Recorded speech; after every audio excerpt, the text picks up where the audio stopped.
Picture this, if you will. It's the late 1970s. You need a new car. You need 4 doors, you want it to be well appointed, and you want it to be fun. Now, the general consensus here would have been to buy a Ford. But what if you were looking for something a little bit more unusual, a little bit left field, but decently reliable? Well, let me introduce you to what I think is a criminally underrated car. Hello and welcome to the Triumph Dolomite. Today we're going to review it, have a little bit of a look around it, and then take it out on the road. And I'm going to talk to you a little bit about why I think this is a good car and why I think it's about to come into its own.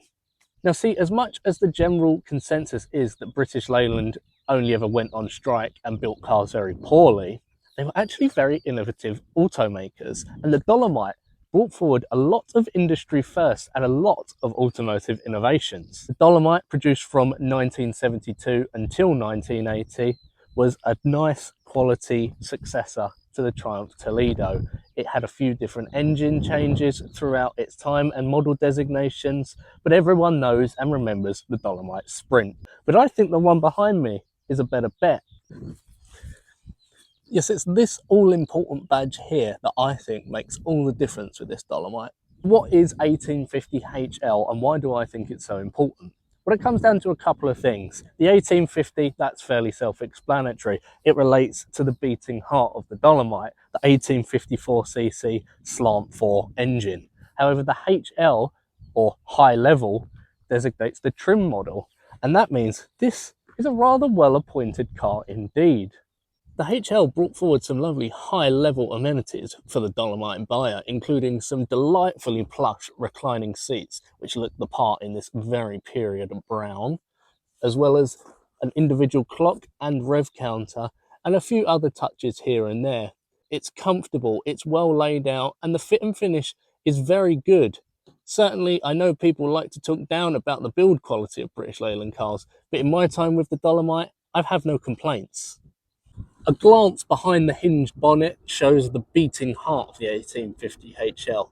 As it sort of says on the tin, this is an 1854cc unit, a slant 4 to be specific, and one that saw immense funding from Saab. This helped develop a very, very good engine indeed, and one that was reported to be good for 91 brake horsepower. It's a quick thing. It's obviously not as fast as a 16-valve Sprint unit, but it's enough to get you down the road in good standing. Getting behind the wheel of the Dolomite, I can really see why this model was considered a serious BMW rival.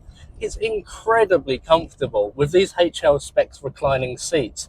The ride is sublime, and the 1850 Slant 4, it's actually a lot quicker than I anticipated. Certainly the Sprint is a faster car, but on the whole, this engine can deliver a lot of fun and rather quickly. I think British Leyland gets a lot of stick, especially in this era of car. But in all fairness, they've done a good job with this Dolomite. Engine is mated to a 4-speed manual box with overdrive in here. It's a nice box. It's not the best. The throws are quite long, but it's more than serviceable. I came into this thinking it might be a little bit on the bland side, a very wet car to drive, shall we say. But it's actually good fun. I'm having a lovely time with the Dolomite. It's a lot more dynamic and enjoyable and engaging than I expected it to be. I'll be honest, the brakes aren't the best. They're just about serviceable on this, but I wouldn't want to push them too hard.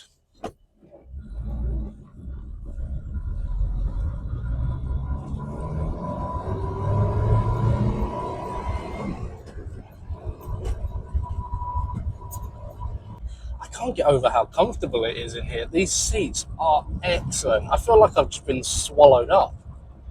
I'm sitting at modern speeds. I'm doing about 60 very, very comfortably. It's at a nice point in the rev range.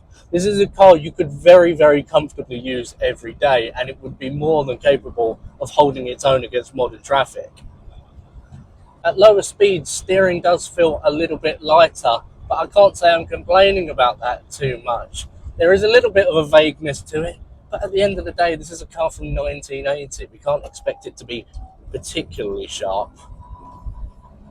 It's a bit of a radical statement, but I'd very happily have this over a Dolomite Sprint. I've driven both, and obviously the Sprint is quicker. There's no getting away from that. But this just feels a little bit more refined, a little bit more usable. I'm very, very much falling for this little Dolomite. So, having spent some time with the Dolomite 1850, do I still stick by my notion that it's an underrated and underappreciated car? Absolutely. If anything, I think that even more now. It's such a lovely car to look at, especially in this very, very period brown on brown on brown on brown colour scheme. It's a lovely looking thing, it's fun to drive, and it's very, very comfortable inside. It's a very livable and usable classic, and I think it's one that I hope will become more and more appreciated as time goes on. We're starting to see a few more of these appear at classic shows and in the restoration scene, and I think it's long overdue. Good quality examples like this are few and far between at the moment, and that's definitely something that needs to be changed.